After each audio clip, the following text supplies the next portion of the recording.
दोस्तों कहते हैं जीजा और साली का जो रिश्ता होता है बहुत ही मजाकिया रिश्ता होता है, लेकिन कहीं ना कहीं ये रिश्ते एक कदम और आगे बढ़ जाते हैं और कुछ लोग अपने रिश्तों को शर्मसार कर देते हैं।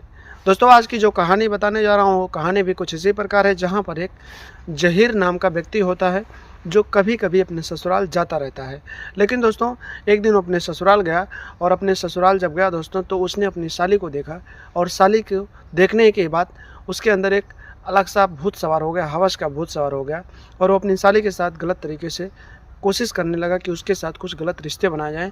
और रात को दोस्तों उसने अपनी साली को भी अपने कमरे में बुला लिया और उसके साथ संबंध भी बना लिया।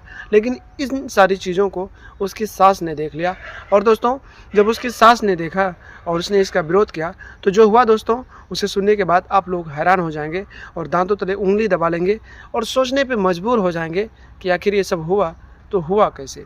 दोस्तों इसीलिए आप लोग वीडियो में अंत तक जरूर बने रहना, क्योंकि इस वीडियो से आप लोगों को एक बहुत बड़ी सीख मिलने वाली है और आपकी ज़िंदगी भी सुधरने वाली है। तो दोस्तों वीडियो में आगे बढ़ते हैं, पूरी कहानी आपको विस्तार से बताते हैं। उससे पहले आप लोगों से रिक्वेस्ट है कि आप लोग अगर चैनल पर नए हैं तो चैनल को सब्सक्राइब कर लेना और वीडियो को एक लाइक ज़रूर कर लें ताकि ये वीडियो और लोगों तक पहुँचता रहे और हर कोई अपनी ज़िंदगी में सुधार कर सके। सो नमस्कार, प्रणाम दोस्तों, मैं आप सबका दोस्त, आप सबका भाई अजय राज और आप लोग देख रहे हैं हमारा और अपना YouTube channel the story of AK। दरअसल दोस्तों ये जो कहानी है एक जीजा और साली की कहानी है जो एक पवित्र रिश्ते को एक शर्मसार रिश्ते तक कैसे पहुंच जाती है। दोस्तों ये जो कहानी है ये मध्य प्रदेश की है। मध्य प्रदेश का एक छोटा सा जिला लगता है सतना जिला। सतना जिले में एक गांव आता है दोस्तों मोहम्मदपुरवा। मोहम्मदपुरवा गांव में एक जहीर नाम का व्यक्ति रहता था जिसकी उम्र लगभग 30 साल थी। दोस्तों उसकी शादी को हुए लगभग 6 साल हो गए थे और शादी के बाद उसकी जो पत्नी थी उसके पास एक बहन थी जिसका नाम राबिया था। दोस्तों राबिया जो थी दिखने में बेहद खूबसूरत थी, बेहद ही हसीन थी, बेहद ही जवान थी। जहीर अपनी साली राबिया से जब बातचीत करता था तो उससे हंसी मजाक करता रहता था और मजाक ही मजाक में कहता रहता था कि अगर तुम्हारी दीदी अगर इस दुनिया में ना रहे तो क्या तुम मुझसे निकाह करोगी। उसकी साली जो होती थी दोस्तों राबिया, वो भी अपने जीजा को कहीं ना कहीं मस्ती में लेती थी और कहती थी कि हाँ ठीक है मैं तुमसे निकाह कर लूँगी। इसी तरीके से दोस्तों समय बीतते जा रहे थे और देखते ही देखते जहीर जो था धीरे धीरे राबिया को अपने प्यार के जाल में फंसाने लगता है और कहीं ना कहीं दोस्तों वो लगातार अपने ससुराल आने जाने लगता है। इसी तरीके से दोस्तों समय बीतते जाते हैं और राबिया जो थी वो पूरी तरीके से अपने जीजा जहीर के प्यार के जाल में फंस चुकी थी और जहीर जो था उसे शादी का वादा करके, निकाह का वादा करके झांसा देकर उसके साथ गलत तरीके से कोशिश करने लगा था कि गलत तरीके से उसके साथ संबंध बने। दोस्तों एक बार जहीर ने अपनी साली राबिया को मना लिया और फिर उससे बातचीत किया और बोला कि कल मैं तुम्हारे घर आऊँगा और फिर हम दोनों वही वाला काम करेंगे। उसके बाद दोस्तों जहीर अपने ससुराल चला जाता है और ससुराल जब जाता है दोस्तों शाम का समय होता है, अपनी साली को देखता है। उसकी साली बेहद ही खूबसूरत होती है। जब राबिया को देखता है तो देखते ही रह जाता है।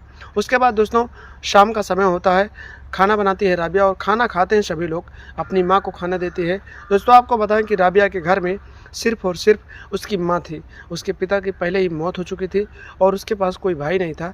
सिर्फ 2 बहनें थीं, एक की शादी हो गई थी जहीर के साथ और राबिया छोटी थी तो उसकी शादी अभी नहीं हुई थी। दोस्तों राबिया खाना बनाने के बाद अपनी माँ को खाना देती है और अपने जीजू को खाना देती है और फिर सभी लोग सोने चले जाते हैं। उसका जीजा कहता है कि रात में जब तुम्हारी माँ सो जाएगी तो तुम मेरे कमरे में आ जाना। उसके बाद दोस्तों ये सब समय बीत जाते हैं। राबिया जो थी वो भी कहीं ना कहीं अपने जीजा के प्यार में के जाल में फंस चुकी थी और वो भी अपनी जीजा के साथ गलत तरीके से संबंध बनाना चाहती थी। तो वो भी दोस्तों रात होने का इंतज़ार करने लगी और रात के करीब जब 12 बजे दोस्तों तो राबिया अपने कमरे से उठी और सीधे अपने जीजा जहीर के बिस्तर पर आ गई। दोस्तों जब जहीर के बिस्तर पे आ गई तो जहीर उसके साथ प्यार करने लगा और प्यार करने के बाद दोस्तों इन दोनों के रिश्ते मुकम्मल होने लगे। दोस्तों इन दोनों के रिश्ते मुकम्मल होने लगे।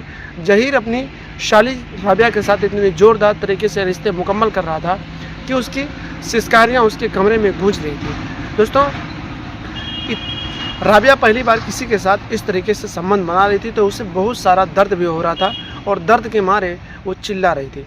दोस्तों उसके चिल्लाने की आवाज़ उसकी माँ के कमरे तक पहुँच जाती है और उसके कानों में जब ये आवाज़ पहुँचती है तो फिर वो उसकी नींद टूट जाती है और जब उसकी नींद टूटती है दोस्तों तो वो अपने कमरे से उठती है और बाहर चली जाती है और देखने लगती है कि आखिर ये आवाज़ कहाँ से आ रही है।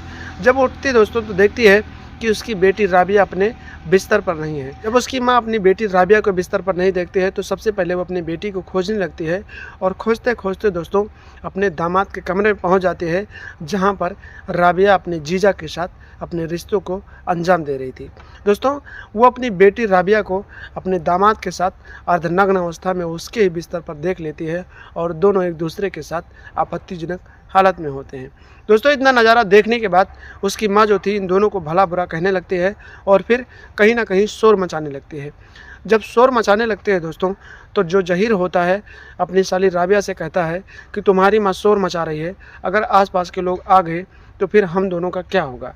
उसके बाद राबिया जो होती है कहीं ना कहीं दोनों मिलकर दोस्तों प्लान बनाते हैं और आधी रात को ही अपनी सास को मौत के घाट उतार देते हैं। दोस्तों जहीर अपनी सास को मौत के घाट उतार देता है और आधी रात को ही अपनी साली राबिया को लेकर फरार हो जाता है। जब सुबह होती है दोस्तों काफ़ी देर तक उस घर से कोई नहीं निकलता है तो पास का एक पड़ोसी होता है जो उसके घर में जाता है और लोगों को बुलाता है, कोई नहीं बोलता है। और जब कुछ दूर और अंदर जाता है दोस्तों तो फिर वो वहाँ पर उस औरत की लाश देखता है और उसके बाद इसकी सूचना पुलिस को दे देता है। पुलिस जब मौके पर पहुँचती है दोस्तों तो फिर छानबीन करती है, लाश का पंचनामा करती है, पोस्टमार्टम के लिए भेजती है और फिर कार्रवाई करने लगती है। दोस्तों कार्रवाई करने के बाद यानी कि छानबीन करने पे पता चलता है कि राबिया एक छोटी बेटी थी इसकी, वो घर से गायब है। उसके बाद उसकी बड़ी बहन जो जहीर की पत्नी होती है उसे बुलाया जाता है और फिर पूछताछ की जाती है तो वो कहती है कि मेरा पति भी कल शाम यहीं आया था और उसके बाद वो गायब है। उसके बाद दोस्तों पुलिस को जो शक होता है कि कहीं ना कहीं राबिया ने ही अपनी माँ को मार डाला है, उसके बाद पुलिस छानबीन करने लगती है। पुलिस जहीर का मोबाइल नंबर लेती है और सीआरडी निकलवाती है। दोस्तों सीआरडी निकलवाने के बाद दोस्तों उसका नंबर लोकेशन पे लगाया जाता है और उसके बाद करीब 5 दिनों के बाद जहीर को हिरासत में लिया जाता है और फिर राबिया को भी वहाँ पर हिरासत में लिया जाता है और दोनों को थाने ले जाया जाता है। दोस्तों थाने ले जाने के बाद पूछताछ जब होती है तो जहीर जो होता है कुछ नहीं बताता है, लेकिन पुलिस वाले जब डंडे का प्रयोग करते हैं तो जहीर और राबिया दोनों अपना अपना जुर्म कबूल कर लेते हैं और कहते हैं कि हम दोनों एक दूसरे से प्यार करते हैं और ऐसा ऐसा ये सारी कहानी हुई थी। उसके बाद दोस्तों पुलिस वाले इन दोनों के हाथों में हथकड़ी डालते हैं और फिर आगे की कार्रवाई के लिए कोर्ट में पेश करते हैं, जहाँ पर जज साहब इन दोनों को आजीवन कारावास के लिए सज़ा सुना देते हैं और इन दोनों को सलाखों के पीछे भेज दिया जाता है। उसके बाद उसकी पत्नी अपने घर पर आकर रहने लगती है। तो दोस्तों मैंने पहले बताया कि जीजा और साली का रिश्ता मजाकिया होता है, लेकिन कुछ लोग ऐसे होते हैं जो इस रिश्ते को कहीं ना कहीं शर्मसार कर देते हैं, तार तार कर देते हैं। तो दोस्तों रिश्तों को मर्यादाओं को समझें और अपने रिश्तों को कहीं ना कहीं तार तार ना होने दें, क्योंकि इस संसार में रिश्ते ऐसे होते हैं जो एक दूसरे को जोड़ कर रखते हैं। तो दोस्तों सावधान रहें, सतर्क रहें, क्योंकि इस तरह के हैवान, इस तरह के हवस के पुजारी आप सबके आसपास भी हैं। तो इस क्राइम की दुनिया में उनसे दूरी बनाकर रखें, क्योंकि दोस्तों अगर आप लोग दूरी बनाकर रखेंगे तो आपका परिवार खुश रहेगा और आपके परिवार में कोई ऐसी चीज़ नहीं होगी जिसकी वजह से आपको शर्मसार होना पड़े। तो दोस्तों आशा करता हूँ इस कहानी से आप लोगों को एक सीख मिली होगी और ये भी आशा करता हूँ दोस्तों कि ये कहानी आपको बहुत अच्छी लगी होगी। आप लोग ये कहानी कहाँ से देख रहे हैं, अपना नाम और अपने ज़िले का नाम हमारे कमेंट बॉक्स में कमेंट करके ज़रूर बताना। और ये कहानी आपको कैसी लगी आप लोग कहानी को भी कमेंट बॉक्स में कमेंट करके ज़रूर बताना। तो दोस्तों मिलते हैं कल शाम 8 बजे एक नई कहानी के साथ। तब तक के लिए आप लोग हंसते रहें, मुस्कुराते रहें, अपना और अपनों का ख्याल रखें और लगातार हमारे साथ बने रहें। जाने से पहले फिर से रिक्वेस्ट है कि आप लोग चैनल को सब्सक्राइब करके ज़रूर जाना। सो दोस्तों नमस्कार, प्रणाम, जय हिंद, जय भारत, वंदे मातरम।